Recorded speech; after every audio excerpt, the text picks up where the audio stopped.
What is nature? You would say trees, rivers, mountains, seaside, landscape, seascape. When you talk about these things, you talk about specific things, and then they are different from each other. The tree in your backyard is different from one in mine. Alps is not the Himalayas. Ganges is different from the Thames. So, what connects them? What is the connecting factor? They all belong to that world of nature which is not made by man, which is uncorrupted by human influences. And anything that is not touched by man is closer to the world of ideas, the ideal world.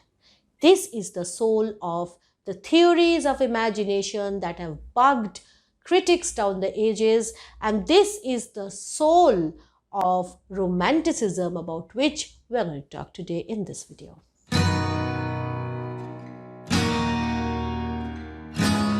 Hello and welcome back to nibblepop. We are doing this series on history of English literature, and we have reached the point where we will be discussing the very important Romantic period. In today's video, we will be looking at the different ways the word romantic is being interpreted throughout the ages and how concepts like imagination, nature, liberty, human rights, these things come into play when we talk about the Romantic age. First, we will deal with some of the important historical factors that were effective during the period, and then we will see how those historical, those social changes affected the way poets expressed themselves, the kind of experimentations that were going on, and the kind of new attitude that was developing, not just in the minds of the poets, but also in the minds of the novelists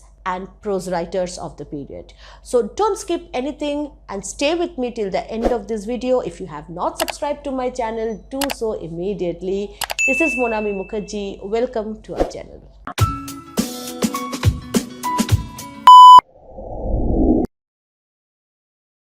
Two key words must be understood before we start understanding the inherent meaning of the word romantic. One is imagination and second is nature. Now, many critics have tried to give different meanings and interpretations of the word imagination. The gist of the matter is that imagination is a power of the mind which makes you see things beyond the obvious reality or appearance. Like you see something in front of your eyes, sense it with your sense organs, but you somehow add something to it.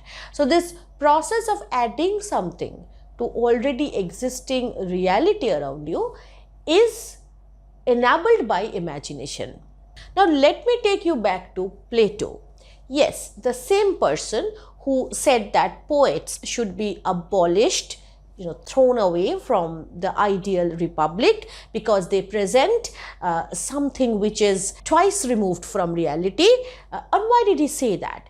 You see, Plato felt that, or he held the view that the world around us, which we see, the world of appearance, is an imitation. Imitation of what? Imitation of an ideal, perfect world, or rather a world of ideas where everything is perfect. Let me explain this a little bit. For example, if you look at a tree, any tree, then you look at certain characteristics like branches, leaves, or whatever, and you match those characteristics with the idea of tree which is in your head. Now, try to picture this tree inside your head, which you have the idea of. Does that tree have cracks in its trunk, or does that tree have a lot of worms wiggling about, or is it a bad looking tree with dried up branches? No, it's a perfect tree. Because whatever idea we have in our minds, even ideas of goodness and badness, these are perfect ideas. They are like without any deformity, without any exception. and we try to match whatever we see in front of us based on those ideas deep inside our heads. So this was Plato's idea. Now he felt that when a poet was writing, he was imitating nature, all right, everything that he is seeing around him, including human nature. And when he is imitating or making a copy of this appearance he is seeing around him, this nature, say a flower or a human being or a human action, then he is imitating not an idea, he is imitating a reflection of that idea, okay, because everything around you is a reflection. And therefore, it is twice removed from reality. And therefore, it is not giving you any truth. And therefore, poets should not be a part of the ideal republic. Fine. What Plato did not consider or did not understand, or maybe he did not think about, is the fact that while imitating this nature or while imitating the world of appearance, which is like a reflection of the world of idea, the poets might employ a power by which they will not create a different copy but actually go towards the reality. So this is what I'm trying to say, that if a poet has that quality of imagination, he can actually give you a better idea about that ideal world from those appearances that he presents through his poems. And therefore, we see that in some kinds of poets, there is a Platonic belief that yes, there is a world of ideas which is perfect, and yes, the world we see around us is imperfect. But they don't feel that writing poetry makes you go even further away from reality. They feel that poetry is the way to reach that ideal reality, or rather that world of ideas which is perfect. Now, perfection is something we closely associate with God, with divinity. So we can say that when a poet thinks that in his poetry he can reach that perfect world, then his poetry becomes a kind of worship for him, a kind of act of divinity for him. And therefore, these kinds of poets, they will be seen as harbinger of a new kind of religion, something which is not institutional, something which is not defined by the rules of the church, but the rules of this world of ideas, which is best manifested in the world of nature. Because in the world of human beings, in society, human interference, it changes a lot of things. Okay, because human beings, they move away from their instincts. The world of the animals, they act the way instinct tells them to. So there is a lot of honesty in the way animals act, and there is like absolute honesty in the way plants work, because they can't lie about anything. And therefore, the world of the plants, the world of the animals, they represent a kind of truth which the human society does not offer. And therefore, the moment a poet thinks that imagination is important, because imagination is letting him see that world of idea, that true world, through these appearances, he has to give importance to the world of nature, which is closer to that world of idea than human society, which is full of deceit and lies and developments which actually make human beings suffer more. And this is how imagination and nature are intimately connected with this development of romanticism in England. Now, this whole idea will become very clear once we actually go through the events which led to this kind of sea change in ideas, in sea change in attitude, in the way people thought, in the way the writers were writing about the world. Because world during those times, it was very different from the world we see around us now. And it was a world where the idea of absolute power, that was very important. If you are an Indian, you would know how important the year 1757 was. Why? Because we kind of lost our identity in that year. It was the Battle of Plassey year. So from the point of view of England, it was a year of empowerment. And I will take you kind of 30 years after 1757. That was like the whole of Britain was turning into this workshop of the world. It was bringing in raw materials from all kinds of colonies and producing these goods, especially in the factories of Manchester and even London, that was getting crowded with these factories where these raw materials were processed. And these finished products were resold to those colonies. So we used to send them these cottons, and we used to buy clothes from them. This advent of consumerism, turning this whole world into a shopping mall, that thing started towards the end of the 18th century. Something very important happened in the year 1783 when King George III, he was the King of England during the time, he enters his parliament and he says that, okay, we have lost America. So when England is losing America, what is happening is actually America is gaining its independence. And that kind of set a new tone to world politics. Ideas of human rights, ideas about liberty, about democracy. These ideas were taking the world as if in a storm. And soon after, we see that in 1789, something even more radical happens. France, which had been a monarchy throughout, just like England, threw away the whole idea of monarchy. And it was not like the Civil War of England. In Civil War of England, it was more like, Charles I was executed and then Charles II was brought back. It was short-lived. And there was less involvement of, people from all kinds of background. It was more like a battle of the parliamentarians. In case of the French Revolution, it was a massive democratic movement. It was a movement which was not just about taking down a king. It was a movement about taking down this idea of kingship, that human beings were capable of ruling themselves. We don't need a king for that. And what was England's position in the context of the American independence, the French Revolution? It was a very peculiar stand that England had to take. See, in American independence, what happened? France supported the Americans who wanted independence from England. Why? Because France hates England. It has always been an enemy of England.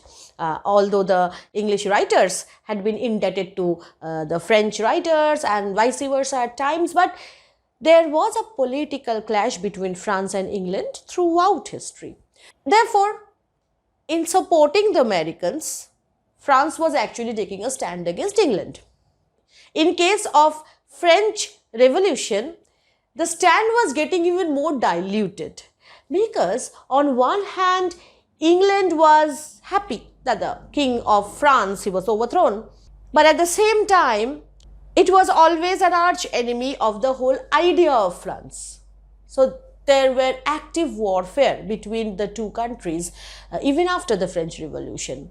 But the intellectual community of England, they responded to these idea of liberty, fraternity, the rights of man, the kind of sentiments that French Revolution represented.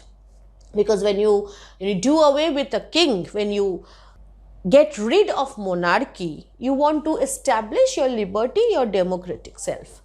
And this is what appealed to the intellectual community of England. And they wanted those kinds of reforms for themselves. But not till 1832 where those reforms materialized.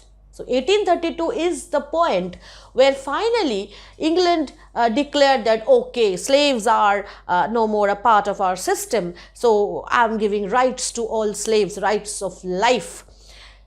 So this abolition of slavery, which happened in 1832, can be said as the culminating point, as the final point in that revolutionary spirit, that started with the concepts, started with American independence and French Revolution. Now, this was history. What about philosophy? In 1762, Jean-Jacques Rousseau, he wrote a book, he published a book on raising of children. It was called Emily, or on education. Now, what Rousseau was trying to establish here is that a child is a figure of wisdom. And what does a child represent? It represents spontaneity. You are not restricted by things like financial considerations, anxiety of family. So a child acts out of its instincts, much like the animals, right? And therefore they belong to a world of innocence and a world of perfection.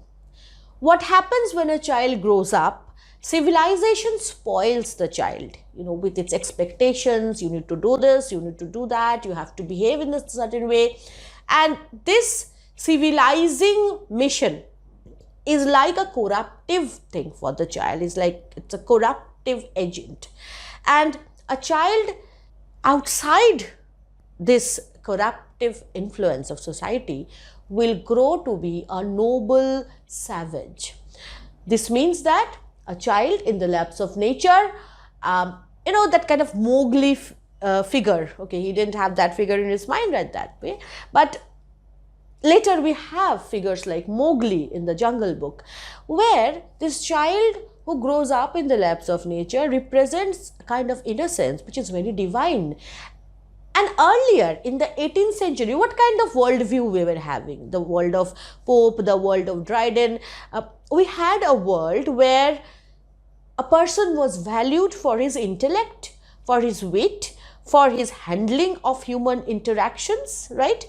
And things like humor, things like sophistication, urbanity, people were writing about city life. So all these things which are developed by training, these were the focal points of the 18th century, or the age of prose and reason. With Rousseau, we have this tendency to focus more on those aspects of life which cannot be trained, which belong to you when you're born, and which kind of hide themselves. The more you get trained, the more you polish yourself in society. Rousseau was prioritizing a kind of education where man remains in tune with nature. I often have this feeling that this was a kind of education which Tagore wanted to establish when he was setting up Shantiniketan, but somehow that also didn't work out because it's not practical. The moment you introduce the word education, it means changing by adding something. The moment you change by adding something, it is corruptive, according to Rousseau's idea. So he is contradicting himself because he's talking about education and he's actually talking about not adding anything to nature. So Rousseau's book, that was in Paris, 1762.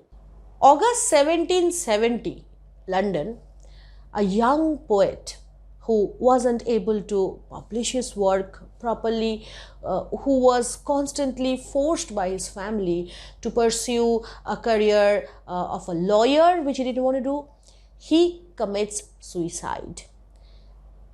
And his suicide kind of was seen as bringer of a sea change in the way people looked at poets. Earlier poets were, kind of these figures of wit, especially because Poets meant poets like the metaphysical poets, poets like the verse satirists. Now the poet was this fragile, victim, Christ-like figure who was voicing out against society and who is never recognized by society. So the figure of this poet is a tragic figure that started to emerge.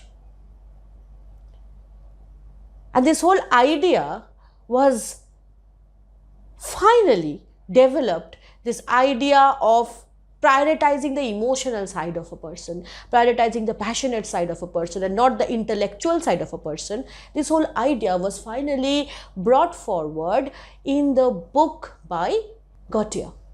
Gautier, in Sorrows of Young Werther, which came out in around 1774, he talks about a young man passionately in love with a woman who is married, and there's no future in their relationship. And he doesn't create any rosy picture too. Werther, he dies at the end.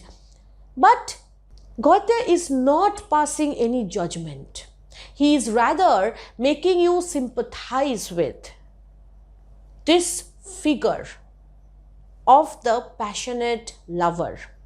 And this absence of value judgment, this absence of moral judgment, which was a very important integral part of 18th century and 17th century way of looking at literary heroes, this stand eventually developed into the romantic stand, like something which, yes, there is a value judgment in every romantic poet, but that value judgment is not based on the values of human society, but the values of goodness represented by the natural world. So if you are passionate about somebody and if you are honest about that passion, then that is justified. It doesn't have to always fit into the codes of society, because codes of society are made by men because of selfish intentions. So we can say that from a political point of view, from a philosophical point of view, the year around 1780s, 1790s, that was a time of turmoil, change. People were questioning their belief systems. And there was an ongoing, you can say, blast of scientific revolution going on around, leading to industrialization of London. As I was saying, that London or England was turning into the workshop of the world. And what happens when your country becomes a workshop? Well, you get very stable economically, you get very rich, but who gets rich? England, like the GDP was soaring, but there was this unequal distribution of wealth. When a country gets rich, you simply add the income of all people there. And you have this weird calculation in economics that per capita income means GDP divided by population. But is that the reality? No, because the wealth that was increasing the wealth of the few chosen industrialists, the haves of the society and the have-nots of the society were getting poorer, because now, because of this industrialization, there was this requirement of labor in cities. And this happens when people find that there are opportunities in factories. They rush from villages, because when you depend on agriculture, you depend on mercy of God. Sometimes there is rain, sometimes there is drought, and your crops fail. So you would rather be working in a factory, in a mine, where you are assured of daily wages. So there was this massive movement towards the cities, the mass exodus, we can say, and that led to very poor living conditions in the cities, and these villages, they were getting emptied out, and obviously therefore agriculture dropped, and England was getting more and more dependent on its colonies for supply of food crops, and that kind of weakens the basic backbone of a country. Your farmers are not getting enough. Your laborers are not getting the kind of oxygen they deserve to work so much, and only a chosen few handful of people are getting rich. We don't call that and economic stability, but it was seen as a period of economic boom for England.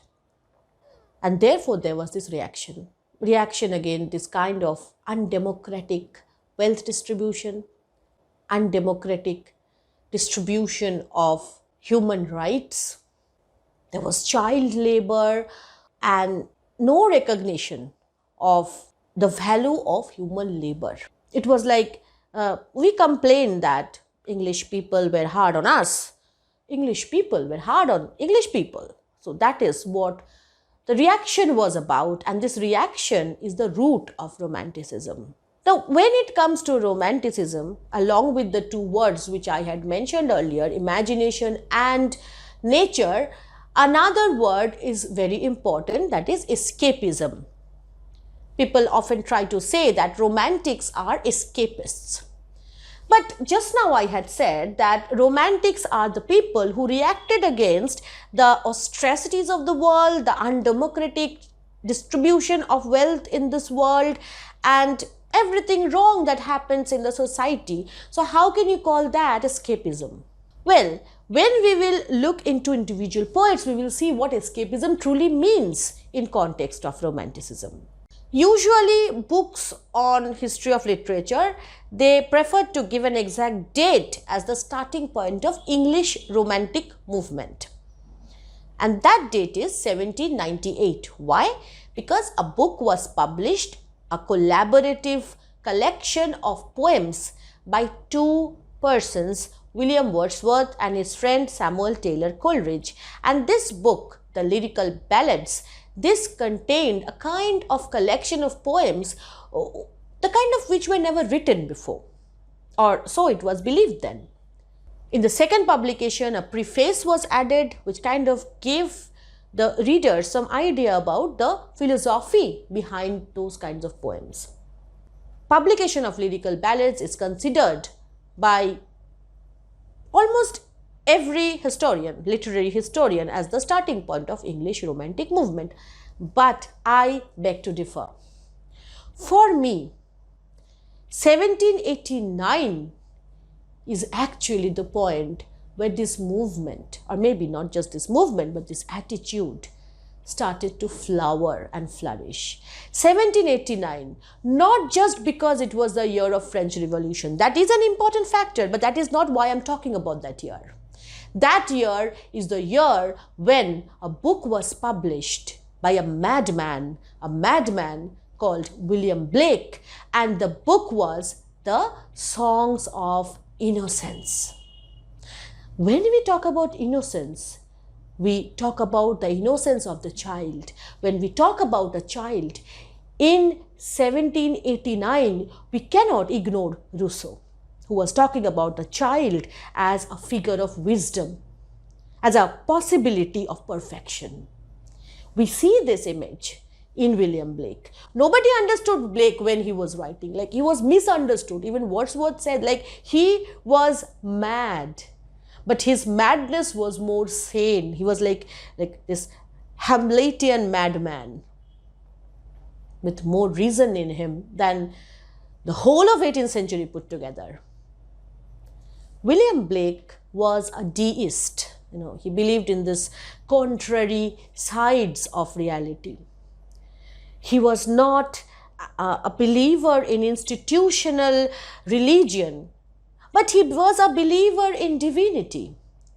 So he was the one who brought forward this idea of a personal religion, where you can actually talk about God from your point of view. You're freeing yourself from every religious obligation.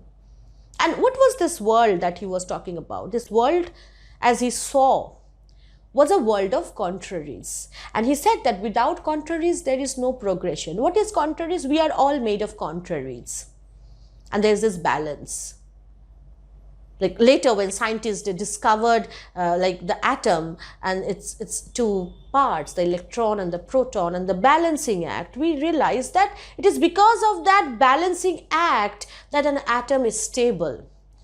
Everything in this universe is like a balancing act of contrary things. We are all a combination of the good and the bad, the fair and the unfair, the sane and the mad, and innocence and experience. We are all born with innocence, and if we are to protect that innocence, we need to somehow combine it with the wisdom of experience. So that is contrary, that is contradictory in fact.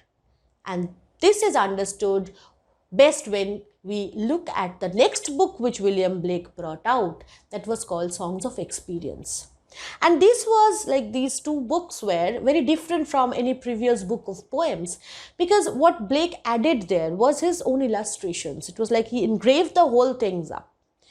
He was trying to tell us that poetry is like an image, because he was giving you an actual picture and they were complementary to each other. So this idea of this marriage between poetry and art, this idea of looking at the world to see something which is not apparently there in front of you, something beyond it, to see an extra quality in something, that is what he talks about.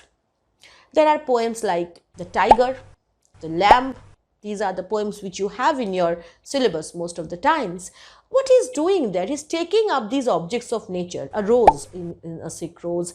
He takes up human beings like in The Chimney Sweeper. And he is not just describing those things to you. He is talking about some qualities that are there in these things. The lamb, the tiger, qualities which are universal qualities, which you might start thinking that, does a single lamb have this quality? No.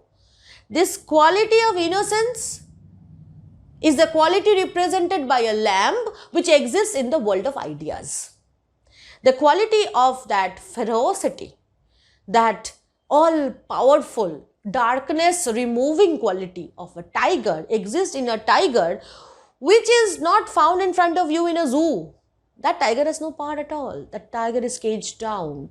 This tiger is not caged down. This tiger is created by this great creator, Vulcan. Okay, Vulcan is that Mulciber of Paradise Lost. Vulcan creating with his this kind of hammer which belongs to people like Thor. So that kind of a glamorous tiger is the tiger of Blake, and that tiger doesn't exist in Alipur Zoo or even the delta of Sundarbans. They are getting extinct. They are powerless. This tiger exists in the world of ideas where we have this perfect figure of strength. So William Blake had already brought in the idea of nature representing a kind of perfection on which Wordsworth develops, on which Coleridge develops. But during the time when lyrical ballads were published, people saw Wordsworth as the bringer of a new kind of verse. Why? Because Wordsworth was more consistent, Wordsworth was more of a confident figure, and he did not believe in expressing through madness. He believed in expressing through reasonable sentences what he wants to say. And therefore Wordsworth is often found in books prescribed for students of class 3, 4, 5 and 6, because students of that age can understand Wordsworth, and this was the primary condition for which Wordsworth wrote. Let's look at Wordsworth first. Wordsworth had this idea that poetry should be essentially two things. One, it should be written in the language of man, like common man's language. Earlier, we were seeing this age of Milton and the age of Dryden. There were complex conceits and style and convoluted sentence structure, even in Pope. When you read Wordsworth, pick up this poem, Daffodils. Anybody can understand what he's talking about. Solitary Reaper, very easy to understand, because he's talking about an experience through a language which every common man understands. So this was a tendency towards democratization of poetry. Democratization means when people have the power. In democracy, people have the power to rule, not like in monarchy. In poetry, how does democracy establish itself? When there is a poem that every human being can understand, whoever understands a little bit of English. So, democratization of poetry was the primary objective of Wordsworth. Second thing that he focused on was, who was he writing about? If he is writing in the language of the common man, then who will read his poems? Common men and women. And if common men and women see that he is writing about these mythological heroes and these experiences of royal life, aristocracy, they would not identify with it, right? So he needs to make the subject matter democratic as well, and therefore he tries to write about things which everybody knows about. He talks about these daffodils, these butterflies, these birds, and they are not to be taken lightly, because when he's talking about a skylark, yes, he also wrote a poem on skylark, not just Shelley. He's talking about that desire for home that is there in every human being, rich or poor. When he is talking about this child figure, he is talking about the child in each one of us. In Solitary Reaper, he is talking about not just the person who is singing all alone, reaping. No, he's talking about this person who is trying to understand that language of the reaper. This trying to understand the language of nature is everything that Wordsworth is about. And when I'm talking about lyrical ballads, the one poem by Wordsworth which kind of sets the whole tone of that book was the poem Tintern Abbey. In Tintern Abbey, we see that he's talking about nature not just as an object but as a subject, as an active agent. Earlier, what happened? Nature was used in poetry, but as metaphor, as simile. She is as beautiful as the rose. Shall I compare thee to a summer's day? Even Shakespeare.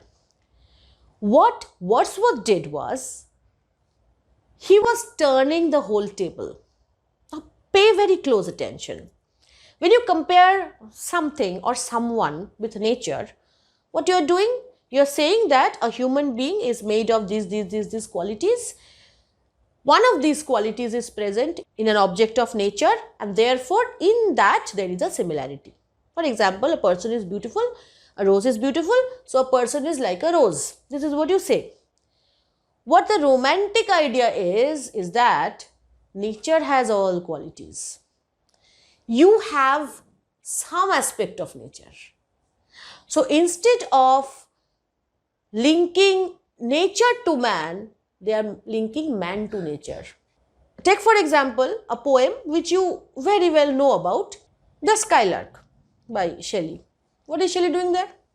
Shelley says that the skylark is eternal. The skylark song is like this forever thing. I am a mortal. I only exist to listen to it for some time in my existence. And this world of skylark is a world beyond human suffering. And that's the kind of world that Keats talks about in his poem Ode to a Nightingale. And this world of the birds, that belongs to a higher order. Okay. So a romantic poet, he thinks that the whole object of your life, purpose of your life is to rise above and reach that level. So it's not like comparing the skylark to your life. It's like raising yourself to that world of skylark so that you can better yourself. That is a kind of education they are looking for.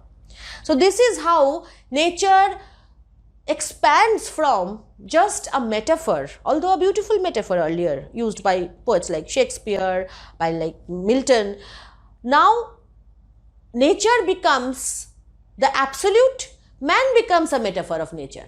And when man is closer to that nature, then he is more perfect than other people who are trapped in human society. So when Lyrical Ballads was published, it was like Wordsworth was talking about nature on its splendor and in a very straightforward, common man's language and diction. The other person, S.T. Coleridge, what was he doing? He wrote far less number of poems when it came to lyrical ballads. In fact, he is rather known for only 6 poems. Okay, he is known more for his critical prose works. Coleridge was representing nature at a very different light. Wordsworth was talking about nature as he saw it. Coleridge was talking about nature as he or we cannot see it. The supernature. What is supernatural? Supernatural is something which does not exist in reality, right? In nature. And therefore, supernatural is something which is like ghosts and demons and things we don't see. What Coleridge does is he uses nature to create the effect of the supernatural. Now, if you have watched my series on Macbeth, especially the Porter scene, you would realize that I had said something very important there. Shakespeare, like not just the Porter scene, the part where we see that Macbeth goes to kill Duncan and Lady Macbeth, she hears that owl and she feels frightened. This whole scenario is created which is eerie.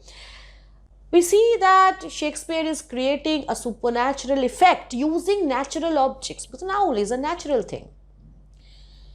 Here also Coleridge does the same thing. Although in poems like Christabel we see that he develops this idea of actual supernatural entities, but at the core of it, the heart of it, he's talking about real human emotions and real natural scenarios, situations, which turn supernatural because of his ability to see it that way. And that ability is the ability of imagination. Later in Biographia Literaria, which is a very impressive work so far as literary criticism is concerned, he talks about not just imagination but also degrees of imagination. It's like earlier we used to say that this person is imaginative, this person is not imaginative, prosaic. He said that no, imagination has layers. You can have primary imagination, you can have secondary imagination, you can have fancy, okay, so many different variations, and those variations were not variations in type. It's not like primary imagination is something and secondary imagination is something altogether different. No, they are different in degree, more intense like secondary. And what does imagination do? It takes these sensation, different kind of sensation. You see a bird, you have a sensation. If you listen to a music, you have a sensation, and it fuses, kind of, it creates something very new, which can be supernatural even. That happens with Coleridge. And the greater change you bring to that, the greater is that cooking you do, the bigger imagination, the more higher degree of imagination you have. So fancy is like everybody has it. Okay, even a non-imaginative person at moments might feel, okay, wow, this is wonderful. And that is fancy. We dream of many things, that is fancy. But when you connect it organically, you see a connection between things. And I can't explain that on a video. You have to have that to understand that. I don't have that. Otherwise, I would be writing poetry and not explaining romantic age to you. Secondary imagination is the quality of the greater poet. And this makes us understand how serious Coleridge was about imagination.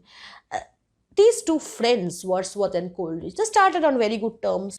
And the period where Wordsworth was living with his sister Dorothy and his friend Coleridge in the Lake District, that period is considered to be the most fruitful one in Wordsworth's life. And critics even go on to say that Coleridge created Wordsworth. And then these two friends fell apart. We don't know exactly why. Or maybe they actually looked at the world in essentially very different ways. The kind of goodness, the kind of benevolence which Wordsworth wanted to see in nature was somehow unrealistic to Coleridge. Perhaps he was more about the honesty. Nature is not always benevolent. It also has dark sides. It also has eerie sides. It can make you suffer. That is what we see in the ancient mariner. And religion was also a factor, probably because Wordsworth was giving up on his revolutionary streak and he was kind of accepting the Church of England. Coleridge was from the beginning a religious man, although not in again that institutional way. He was not a religious man who goes to church every day, not that. His religion was this religion of imagination, and he felt that divinity was reachable only if you had the imagination to reach it. These two friends, they fell apart later.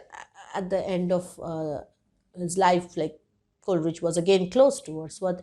It was like a reconciliation, but the spark of these early days, that was never revived.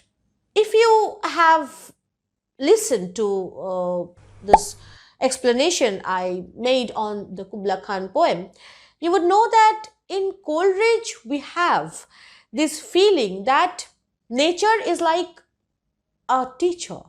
It offers you options and you are to make a choice there. So there are different ways of approaching nature. One can be a destructive way, one can be a constructive way, and the outcome of your life will depend on the way you choose it or the choices that you make. What choices did Coleridge make? He was a taker of opium. He never could complete what he started. The best of his poems are fragments. He's known for very little actual real accomplishment. Like, we only know him for poems like the Ancient Mariner. Then we have Christabel with 2 parts, and then this fragment Kubla Khan, Frost at Midnight, and finally Dejection and Ode. If you ever read Dejection and Ode, you would see that a broken man is speaking to you, a disillusioned man. Why is he broken? Has he made the wrong choice? Has all his ideas failed? He was writing Dejection and Ode after that initial euphoria of revolution has passed. So what we see is that Romanticism in its root has this emotion. You have to be honest. If you are sad, you have to show that you are sad. If you are happy, you have to show that you are happy. When you read Rape of the Lock, do you realize Pope was an unhappy man? Do you realize he was a happy man? We don't know what he was. That is like completely separating yourself from your work. In Milton, we do have a lot of Milton in his Paradise Lost. But it's not actually Milton. We can never be sure of that it is Satan or Milton. But in romantic poetry, you are sure, you are certain that this is Wordsworth talking to us in Tintern Abbey.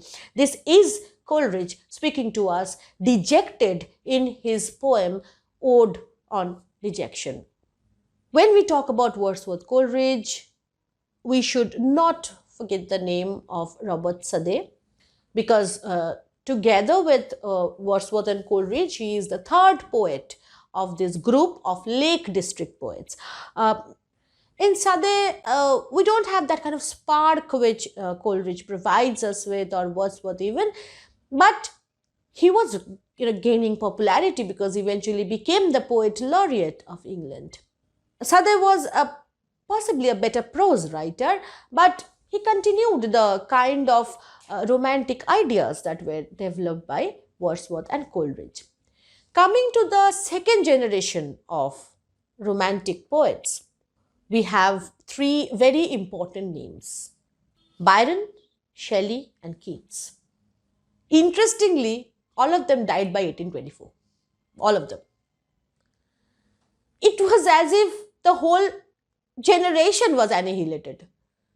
And after they were gone, even Wordsworth stopped writing. Literally. He didn't publish anything worthwhile. It was as if they flourished the whole thing. And with their disappearance from this world, they kind of suck Wordsworth dry.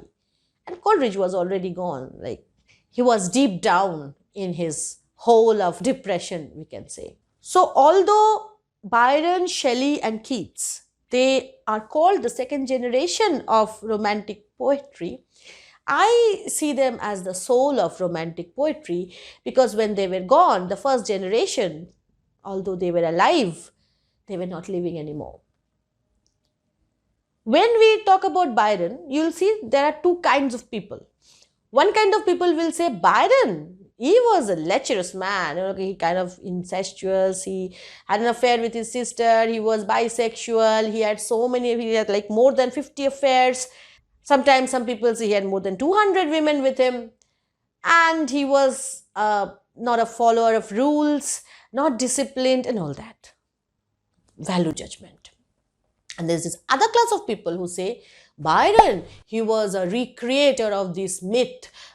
He was bringing in these magical romances back to life. He was talking about these heroes in his poems, and he was not talking about birds and bees and daffodils and butterflies like Wordsworth did, but he was talking about these heroes on horses.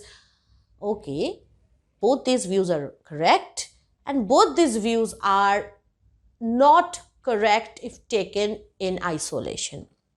Byron was both of these. And that was because he was a product of an age that represented a kind of a dichotomy, a contrary.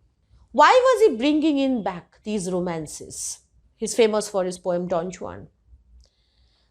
He was bringing in these romances or these romantic heroes because he felt that they offered a kind of grandeur which the industrial, petty world, commercial world of London was not having now. Therefore, just like the daffodils, they represent pristine beauty for Wordsworth, these medieval heroes, romances, they represent for Byron the kind of majesty that he wants people to have now, but they don't have.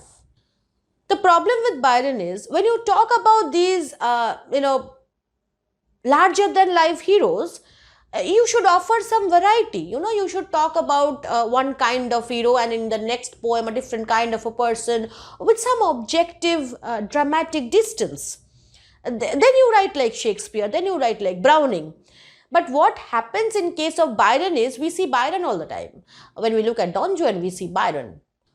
Don Juan is presented as a womanizer who ends in hell. But we don't see Don Juan. When he writes about Don Juan, we see Byron and his dejection and with a kind of humor, in fact. So in Byron, the problem is egotism, although egotism is something. Subjectivity, what I'm saying, that when I'm writing a poem, I am writing a poem. Okay, so like you find Wordsworth in Wordsworth's poem, that is egotism, that is like subjectivity of a poet, which is highlighted in Romantic period, but when you overdo it, it's like an overkill. That is what happens in case of Byron's poem. Same kind of egotism is seen in case of Shelley. Shelley was a rebellious hothead. He was expelled from his university. In fact, Sade, he was also expelled from his university. Interesting how many romantic poets were actually hated by the people around them. They were excluded because of their radical thinking. Now, when we read person like Wordsworth or Shelley or Sade, do we actually see a person who is expelled from university, or do we see a person who actually voiced out against the setting up of railroads in Lake District? That's what Wordsworth did when those companies wanted to establish railroads in Lake District. He violently protested against it, and that is the kind of revolutionary figure we don't notice when we read poems, because we end up thinking that romantic poets are the ones who sit under a tree, maybe chewing on his pencil with a glass of wine, perhaps, thinking about things which don't exist anymore, thinking about things which are not needed in this world anymore. We think that, right? But these people were rebels. Shelley was a rebel. And why was he expelled from his university, Oxford? Because he chose to write on atheism. Atheism is when you don't believe in God. You don't believe in the institution of church. And he wanted to write on that. and it was so disturbing that he was thrown away. He ran off with a girl.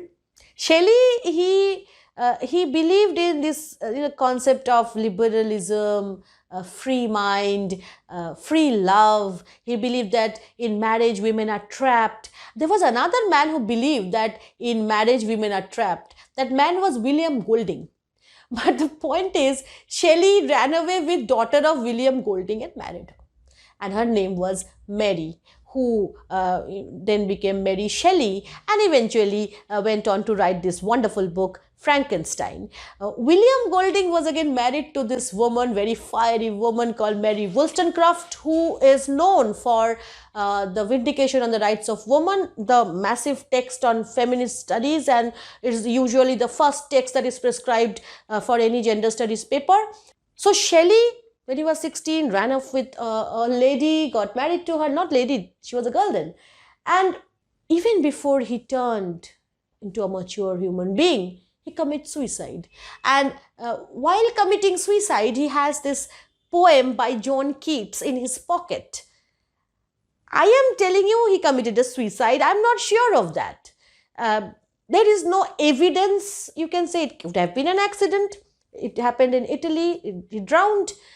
But whether it was a suicide or not, the death of Shelley, that kind of reinforced this idea of the victim, tragic figure of the poet. That figure of the poet which was started by the suicide of Chatterton. Remember in the very beginning I was talking about him. So Romanticism is this development of this poet as a Christ-like figure, as a victim figure. And when you have this figure of a poet, then that poet becomes like Christ. And so this idea of poetry becomes like an alternative to Christianity. And therefore, we see that when Shelley talks about poets and says that poets are the unacknowledged legislators of the world, unacknowledged means nobody gives a damn about poets. Whatever you say, we don't care. That is unacknowledged. Nobody gives any validation. Legislators, rule makers, who decide what is going to be the future of the world. So when you are a legislator, you are very powerful. But when you are unacknowledged, then that power is like zero. So that is a contradiction in itself. And Shelley says that poets are like prophets. They are like that person who shows light to the people living in a cave, that light through which enlightenment comes. That is again a Platonic idea. So with Shelley, we have another disillusioned man whose rebellion is seen not just in poems, like when he talks about prophecy and rebellion and revolt, reaction against everything that is sorted and socialized and civilized.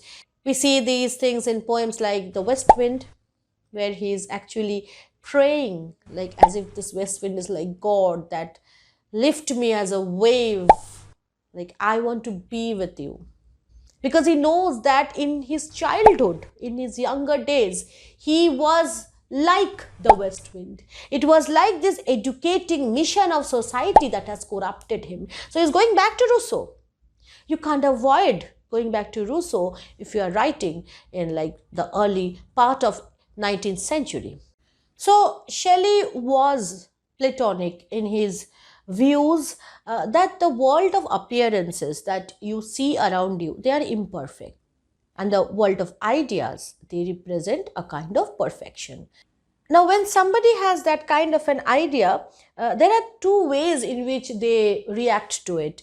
Either they become nostalgic for the past, which we see in case of, some of Byron's works, and even in Wordsworth at times, who looks back at this pre-industrialized world as a better world.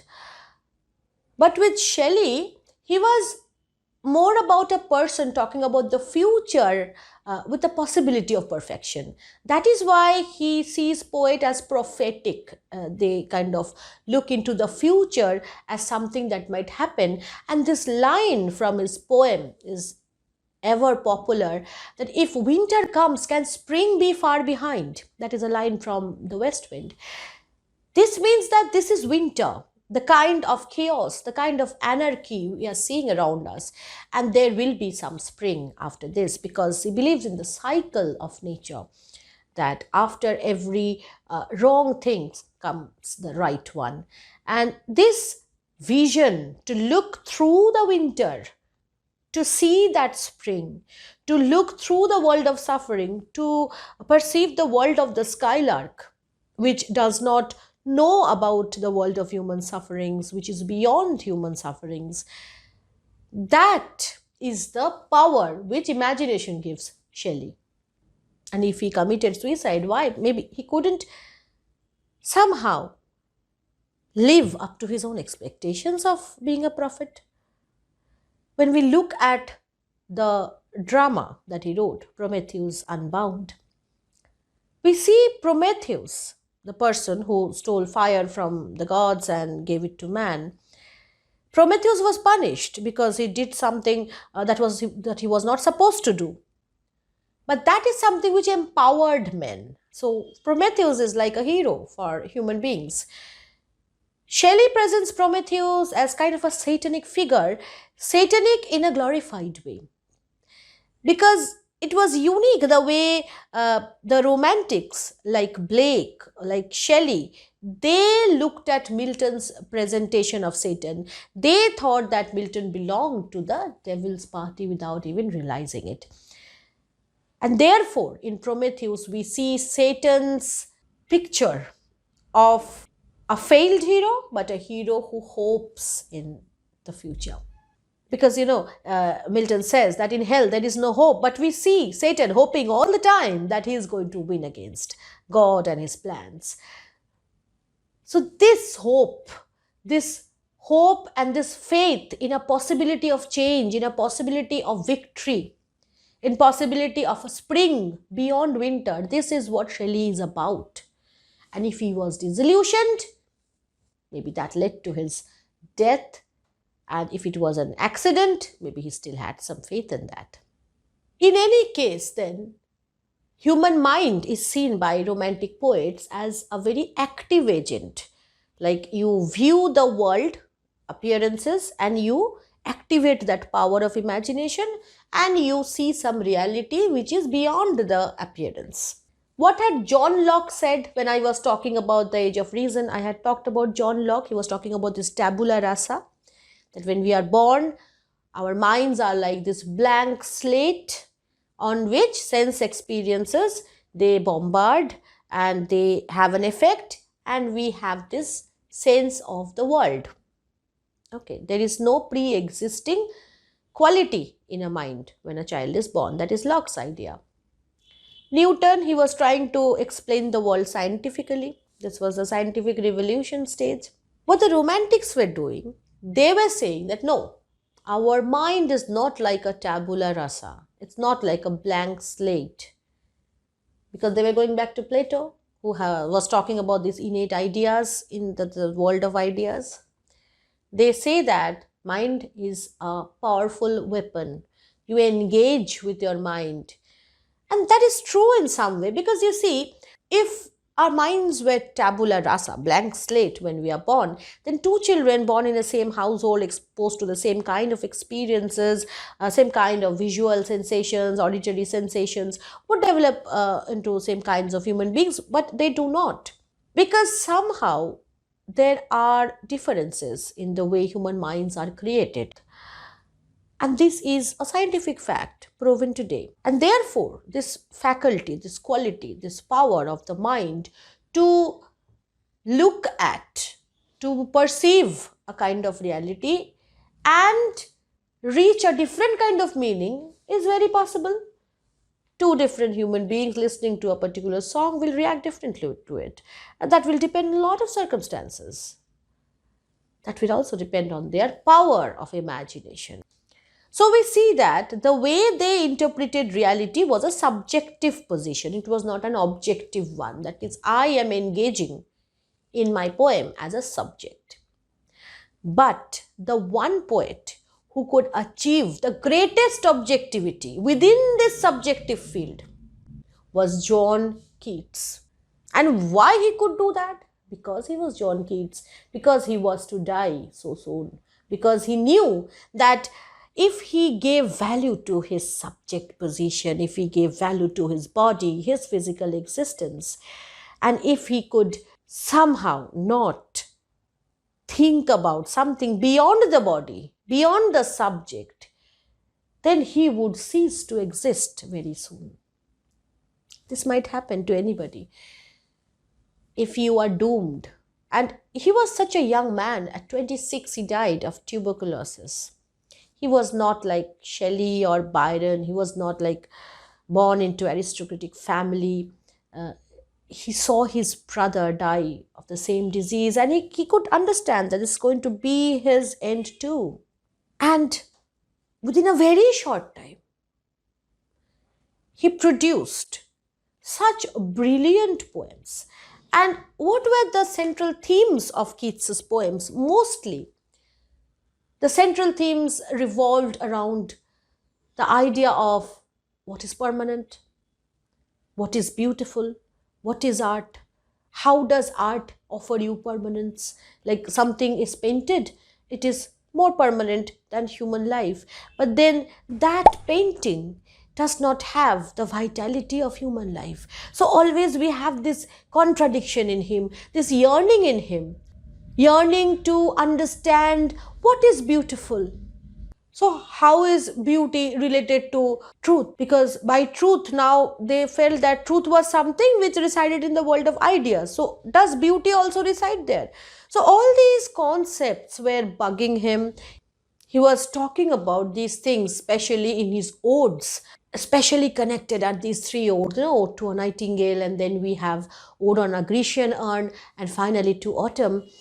First he asks this question to the nightingale that you have this world of perfection in which you live, and I live in a world where young men die, and this old age and suffering is something which probably Gautam Buddha, he was thinking about when he was looking at the sufferings of the world. The same kind of questions were bugging John Keats in To a Nightingale.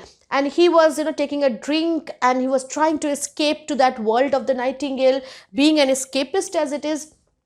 And then he realizes at the end of the poem that it's not possible.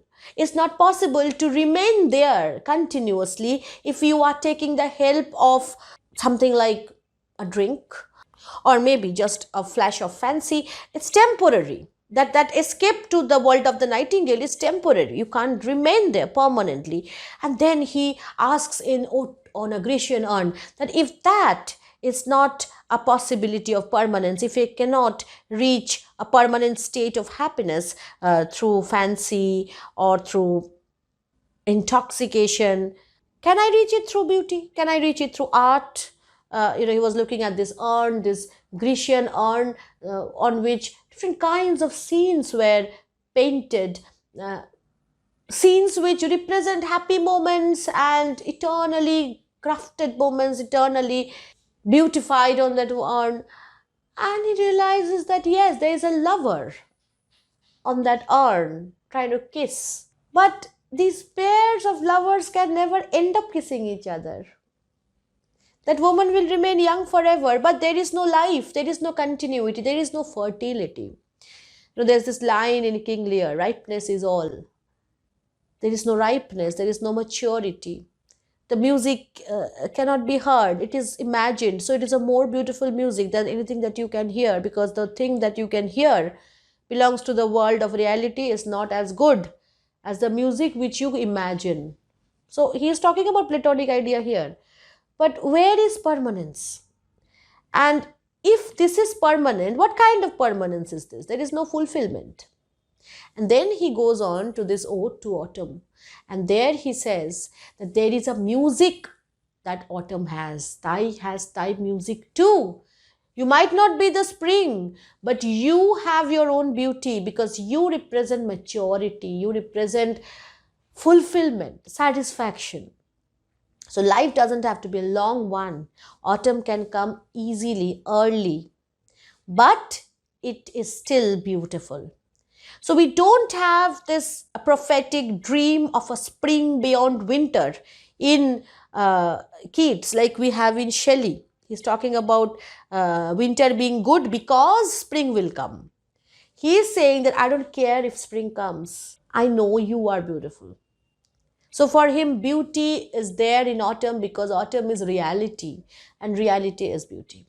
So we see a kind of capability in Keats to distance himself, go away from his own suffering, talk about autumn, looking at autumn, not through his own eyes, but through some universal poet's eyes. And that gives him a kind of objectivity which, like, no other romantic poet had, even Coleridge. With so much crisis in his life, I don't know how he managed that. Even Milton couldn't manage to distance himself. That was something which Shakespeare could. He didn't have so much crisis in his life. Perhaps not. But with so much crisis, it's natural for you to be subjective. It's okay for you to be emotional, but Keats chooses not to be those things. He recreates that Shakespearean beauty, that magnificence, where he knows that it's the only way to survive it. He knows that I'm going to die, but if I'm going to make my poem just me, like Byron did, people will only read my poems if they like me. But he wanted his poem to be something which is beyond him, which has a life of its own, because that will be closer to truth. And that is why his poems are so relatable. When you read those lines, you can identify yourself in them because he is so objective and he is closer to truth. So I don't call that escapism. That is not escaping reality. That's like pushing you right into reality. What kind of reality? He's not talking about the reality of his immediate world, but a reality which exists beyond 18th century, 19th century, even 20th century England. Because what is universal cannot be existing at one historical point. When you talk about universal things which are applicable to all people, to all generation of people across the world, you've got to be a little bit of unreal. Because when you talk about a real thing, you locate that thing. It's like you put that pin on a Google map. He is unpinning poetry from any local coloring. And that makes him universal. That makes every romantic poet more universal than poets like Pope or Dryden, who were located within their cultures. And it was important to understand the historical context of Pope or Dryden to understand their poems. So, in essence, romantic poetry is about the spontaneity of expression, at the same time thinking about that emotion. You are spontaneous, you are emotional, but you need to be detailed and objective about your emotion. So emotion is the subject of your poem if you are a romantic poet. And they reflect a kind of human nature which is unaffected by society, civilization. Now, when we talk about romantic age, we mostly talk about poetry. What was happening in novel? Novel is, it was like a kind of genre that was developing, just around 18th century. We had seen that. And it was at its very early stages now. Novel is based on real life incidents. So, how did novel change during this time? And did it change at all? Were novelists also affected by this romantic idea, by this escapism, this concept of imagination? Yes. When we look at people like Walter Scott, what we see is he brought in this new kind of novel, the historical novel, and especially he was placing before us these romances, these Scottish legends, and showing us that these legends, these historical stories of Scotland, they are like the representative of a glamorous world, a world you look back at with nostalgia. So the kind of nostalgia, you can say escapism from the present world, is something which we see in Sir Walter Scott as well. His novels, famous as Waverley novels, they made him very popular. He wrote anonymously. Out of his 25 Scottish historical novels, we have novels like The Heart of Midlothian, then we have The Antiquary, and then we have this English medieval romance in Ivanhoe. So when it came to Walter Scott, he was more like writing on themes and content that appeal to public interest, not so much on private emotions and private relationships. There were a few exceptions, of course. Jane Austen, on the other hand, she brought forth a kind of novel that talked about personal relationships, the home, and that home as a site of romance, different ways of looking at relationships. So, in Jane Austen, especially in the novel The Pride and Prejudice, uh, we have a kind of imaginative beauty that was really unique. Interestingly, this was an age when a lot of women novelists were coming up, women writers were coming up. I've already talked about Mary Shelley to you, right? And she was writing Frankenstein. And what was Frankenstein? Frankenstein was like this figure of Prometheus, you can say, the figure of the prodigal son, the Satan figure, uh, who is more sinned against than sinning. So, Prometheus, Frankenstein, these humanization of accepted devil characters, accepted negative anti god figures, you can say anti Christ figures, all these kinds of representations were coming up. And it was quite natural that Mary Shelley would do something. She was the daughter of this radical man, William Golding, this woman, Mary Wollstonecraft, and the wife of Percy Shelley. No wonder she would be writing things like the Frankenstein. And it's not just the story of a monster at all, it is the story of monstrous humanity defining monstrosity, how we define a monster. She questions our definition of evil, our definition of monster, because we abide by, we follow some social codes when we mark somebody as the devil. And what is the story of Frankenstein? Frankenstein is like a monster is created through science, like an act of God reenacted. So we are left with so many questions. That is she talking about the act of going against God as evil? Is she talking about this monster as monster?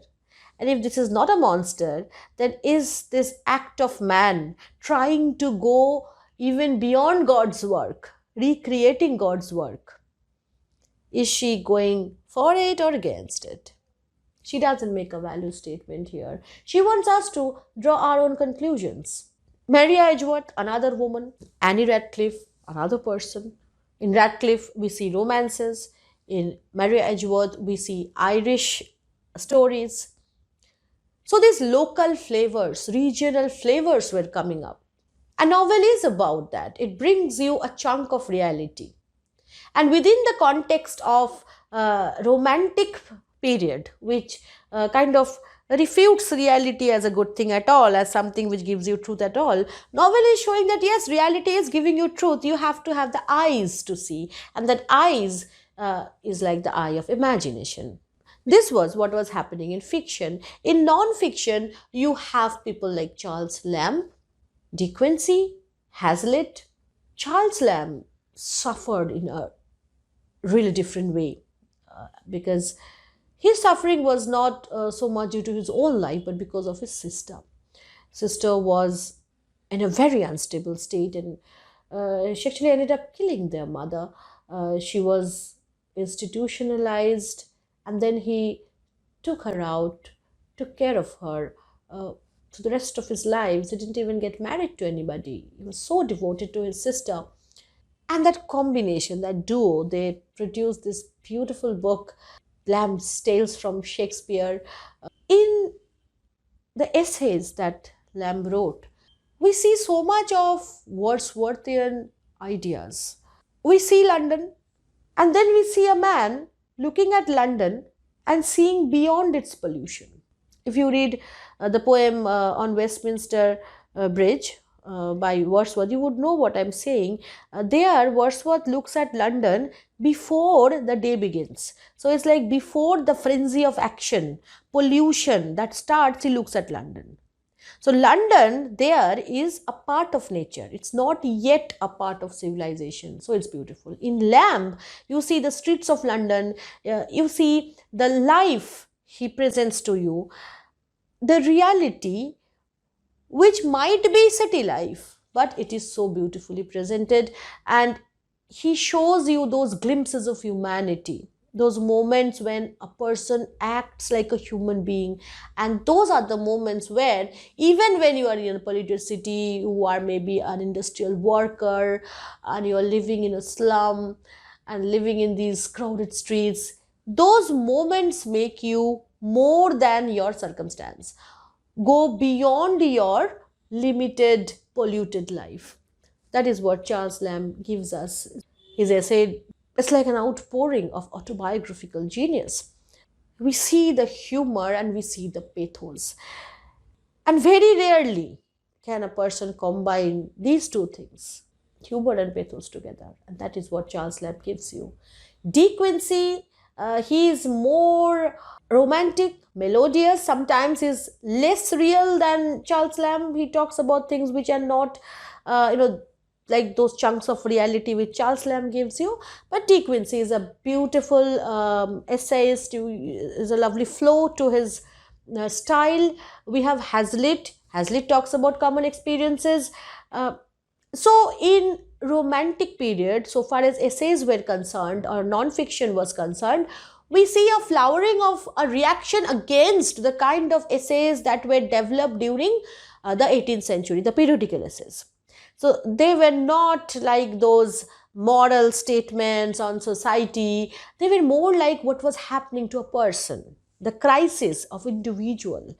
That was the focus of the kind of essays those were being written. The personal touches, the development of the personal essay, that was the central focus of the non-fiction writers during the times. Because I'm talking about non-fiction, I should also say that there were critical works, literary criticism, like Coleridge's Biographia Literaria, Shelley's Defense of Poetry, and then we have Keats's letters, from where we derive a lot of our idea about romantic poets, how they thought about poetry, how they thought about literature. But in general, what we see that there is a poetic essence to whatever was written, whatever was constructed. And when you put that parallelly with what was happening in America, you would see that this was happening worldwide. I had talked about this in the story The Ambitious Guest, how Nathaniel Hawthorne and the painters during the time, the White Mountain painters, they were bringing in the grandeur of nature and the littleness of human beings as contrary to each other. So romantic period was very much like the Renaissance, humanism, because it was about human rights, about liberation, but it was so much different from humanism, because humanism did what? It placed man at the center of the universe. It was all about you, it was all about man. But romantics placed man at the periphery, at the side. You will come to the center if you come in terms with nature. Nature is at the center. So the romantics were the first of the environmentalists. We can say the first of the eco-critics who were bothered about the environment. Shelley himself was a vegetarian, and they had different ways in which they advocated the preservation of nature. the conservation of nature, and we owe to them. Every time there is a movement like a Chipko movement, every time there is a movement where man stands for the sake of nature, against human advancement, against human corruption, they owe it to the Romantics. And therefore, we cannot say that the Romantic age stopped with the ascension of Victoria on throne in 1837, although that is considered to be in one way the end of Romantic age and the beginning of the Victorian age, because as I had told you, Wordsworth had stopped writing after Shelley, Keats, Byron, they died. And somehow Victoria, we will come to that in our next lecture, Victoria represents a different kind of worldview altogether. And that is also equally very interesting. But what I'm trying to say is that I don't believe that 1837 is the ending point of Romantic period. Even 1850, when Wordsworth had died, it was not the end of the Romantic period. It was not even like in 1789, it was French Revolution. In 1889, we have this man called Charlie Chaplin, who again represents that Trump figure, careless of the world, moving about the streets of London, imitating in its own way the kind of atrocity that Hitler represents. And at the same time, the angst of the modern man. It doesn't even end there. The Romantic age continues even today, in the moments when we choose to be romantics. So Romanticism is not just about an age, it's not about a period, it's not about a historical movement only. It's about a change which still continues to run through us. And although we try to define it by words like escapism, nostalgia, medievalism, priority of imagination, and worship of nature, we cannot restrict these things to one age only. It remains even now when writers like Ishiguro, he talks about the landscape, that imagined landscape. And this is what being a romantic means, is this continuity, this train that runs through ages, down the ages, across the continent, across the globe.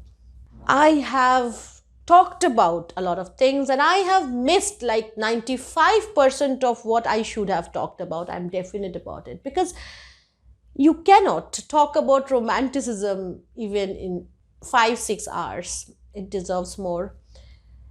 Maybe when I will be taking up individual poets and their works, we will have the chance of developing on these ideas. But I wanted to give you a groundwork, more like an orientation of attitude, that now after knowing all this, if you approach a poem by Shelley, if you approach a poem by Keats, you would have this idea at the back of your mind that now I know the man behind it who wrote this.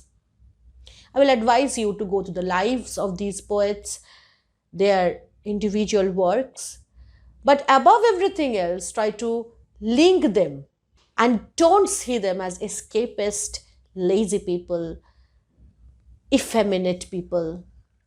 They were the strongest voices of revolt in a society where everything was easy, where people could, very well be happy about their economic progress, but they chose not to be happy. They chose not to be satisfied.